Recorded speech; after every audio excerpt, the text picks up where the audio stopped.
So getting stuck in an elevator. True story. It's actually happened.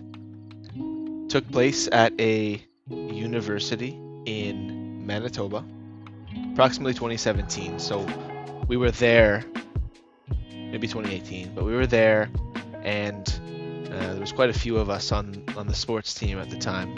You know, we had this brilliant idea of all of us getting in the elevator at the exact same time. So we did. My whole team got in. All 22 of us, I believe, 20 of us. And I do genuinely recall there being about 8 of another team in there with us. It's quite full. Anyways, the elevator doors closed, and I remember just thinking, this is crazy. So many people in here. But, you know, none of us were in charge of the elevator, right? We were just there to play our sport that we were there for. And so what happened was, those doors never opened again, let me tell you. Not until the fire department was there. So basically, we got stuck in the elevator for approximately an hour, maybe 45 minutes or an hour. Our coach ended up being extremely angry after with the first responders because they did leave us in there for quite a while. The building we were in didn't even call the first responders for like 20 minutes to 30 minutes in that approximate time range because they didn't get there for 45 minutes. I remember multiple people by the end of it complaining about like heat issues, heat stroke, you know, not feeling so good.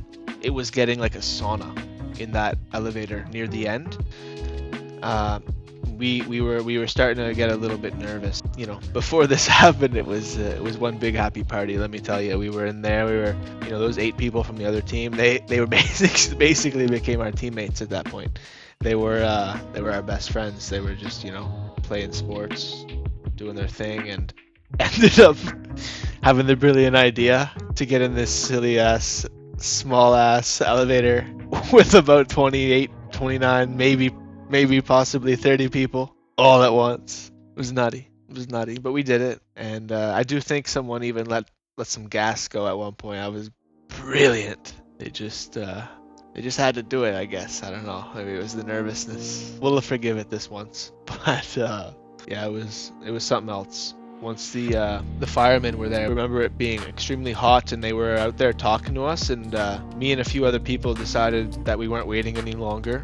You know, there was a few women with us, and it was unacceptable, to be honest. They were sitting down, and there was really not much space, but we were trying to get as much space as we could. And anyways, myself and about 4 or 5 others decided enough was enough, so we lined up on the door, and we all lined up our fingernails along the edge of the door of the elevator doors. So it was about probably 2, 3 on each side, and we pried the doors open, all the way open, and we were getting yelled at by whoever was outside not to break the doors. And I remember one of the fine young men who was next to me told them to stick it where the sun don't shine, and that lady walked away without another word. Yeah, I believe that elevator was down for the rest of the week that we were there, and yeah, it was tremendous. But it was a tremendous experience. Definitely not something I'd try to repeat if I were you.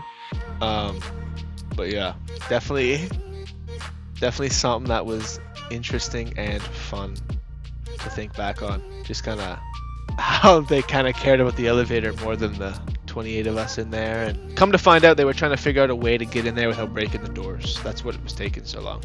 But yeah, I'm glad that we took care of business, as they say. We opened them fucking doors.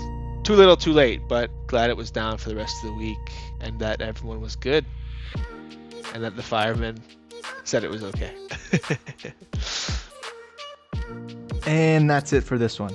If you guys enjoyed it, smash that subscribe button and let me know down in the comments. Have you ever been stuck in an elevator? Or worse?